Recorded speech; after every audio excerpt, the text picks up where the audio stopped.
when you walked through that door, you were the most important person when you sat in his office. It was much more than a job to him, always was. Every one of the people he worked with became much more than a client. They were very special, and you see that. I remember there were a few staffings where Mike would come in and he was kind of doing more of the director type stuff, so away from the clinical piece. And he would actually come in and he cried a few times about being detached from the clinical piece. Very, very tender-hearted, very compassionate. That overrode everything else.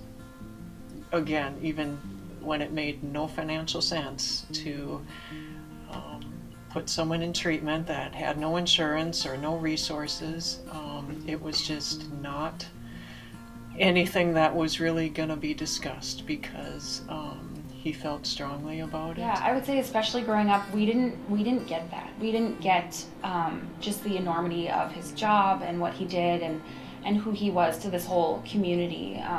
Because he was just dad at home. He was like geeky fun. He always had an answer or whatever. Just that knowledge that he had was just like knew everything. Just a very, very smart man, I would say. One of the smartest people I've probably ever met. And a diploma RN is what his highest level of education was, and he taught medical students at UND. You know, and he got an honorary doctorate from UND, and he had a vision about sort of melding the medical field and the behavioral health field together, and probably as much as anything, that's his legacy.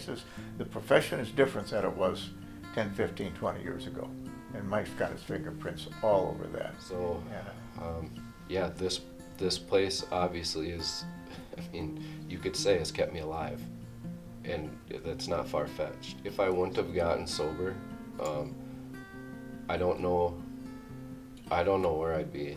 I don't know how you replace him. You know, he was pretty special. There's only one of him. It's one thing to say that we got to carry on the legacy. It's harder to say, okay, what are the details of that? How do we do it? What are the... He's spread recovery, you know, throughout this community. Probably more than anybody that I know. The thing that he would say is that he'd say, "We got you," kind of a thing, and people knew that he was kind of their catcher. Just to hear him say, "We got you," was what it was all about. You know, when he said that to someone, you couldn't help but believe it, and you could see that when he said that to people. It was all you needed to hear. It just meant kind of put your burden down because we'll carry it today. It meant you didn't have to struggle as hard anymore because someone was on your side, and you know, someone was there to help you and to like fight this horrible battle with you. We've got your back. We're gonna help you. You're on my team now, and that was the best place to be.